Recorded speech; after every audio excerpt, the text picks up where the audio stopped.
आर्सेनलको फ्यानहरूले न त ट्विट गरेको थियो, न त इन्स्टाग्राममा, न त जिमेलमा पठाएको कि we are premier league champions until today.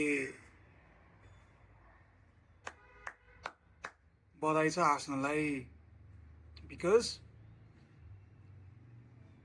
अब जति मुटु दुखे पनि reality is not going to change, and the reality is Arsenal are deservedly the Premier League champions. What a season for Arsenal! I mean, arguably the best defense in the league, and set pieces are मात्रै धेरै goal हान्यो, अनि again every fan base did not want Arsenal to win, and despite the negativity and everything, finally in 2026 Arsenal are the Premier League champions. Kudos. Hopefully अब Arsenal fan TV जस्तै अब Arsenalको फ्यान्सहरू चाहिँ they do not become toxic and say nonsense things हैन, त्यो कारणले पनि अब a lot of people did not like Arsenal, but regardless this is a title well deserved. अनि अब आर्सेनलको टाइटल वेल डिजर्भडको मेन कारण चाहिँ अब के भयो त भन्दा because of today's two Premier League games. The first was बर्नमाउथ र म्यान सिटी, अनि बर्नमाउथ र म्यान सिटीको गेम चाहिँ के भयो त, इट वाज 1-1 हैन, अनि 1-1 हुने बित्तिकै अब there is no way City can reach Arsenal. So अब सेकेन्ड लास्ट गेम गार्डियोलाको मोस्ट लाइकली, अनि यहाँ अब 1-1 ड्र भयो. क्रुपीले सुरुमै गोल हान्यो, अनि हाल्यान्डले 90+5 मिनट्समा गोल हानेको हो हैन. सो आर्सेनल 4 पोइन्ट्स क्लियर, अनि क्रिस्टल प्यालेससँगको गेममा अब ट्रोफी उठाउने भयो.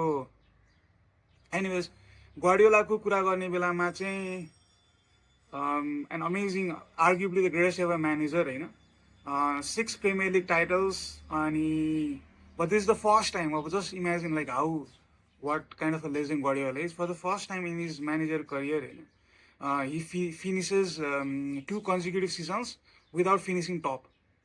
Duta consecutive for the first time in his career. So anyways, that is City versus Bournemouth. But let's talk about Chelsea 2 Tottenham 1. So North London त अझै कति party हुने होला if आर्सेनलले अब जिति नै सक्यो, अब इफ टटनम गेट रेलिगेटेड हैन, बिकज अब लास्ट गेम अफ द सिजनसम्म पुगेको छ. टटनमलाई ड्र मात्रै चाहेको थियो, तर चेल्सी द के अरे लन्डन स्टिल ब्लूले चाहिँ के भन्छ टटनममा 2-1 जित्यो. सो चेल्सी लुक ब्यालेन्स्ड, अनि त्यसपछि मिडफिल्ड वाज गुड हैन, अनि एन्जो फर्नान्डेज रियल मड्रिड त गएको छैन अहिलेसम्म, तर he was the one who impressed हैन, एन्ड स्कोर्ड. एन्ड सेन्टोस पनि लुक एनर्जेटिक, एग्रेसिभ, अनि टटनम चाहिँ अब अलिकति नर्भस देखिरहेको थियो हैन.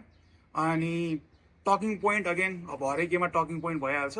पेनाल्टिस आउट अन कुकुरेला थियो.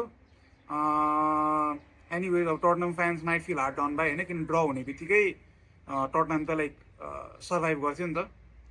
So anyways Chelsea still have problem, तर अब अन द पोजिटिभ साइड अब युरोपको लागि पनि चान्स छ होइन, बिकज वी वान. ब्रेन्टफोर्ड भन्दा गोल डिफरेन्समा अगाडि छ, तर अब युरोप त के हामीले जिति नै रह्यो होइन चेल्सीले. मोर इम्पोर्टेन्टली अब Xabi Alonso आएपछि चाहिँ how is Chelsea going to play भन्ने चाहिँ very interesting. So that's about it. Congratulation Arsenal.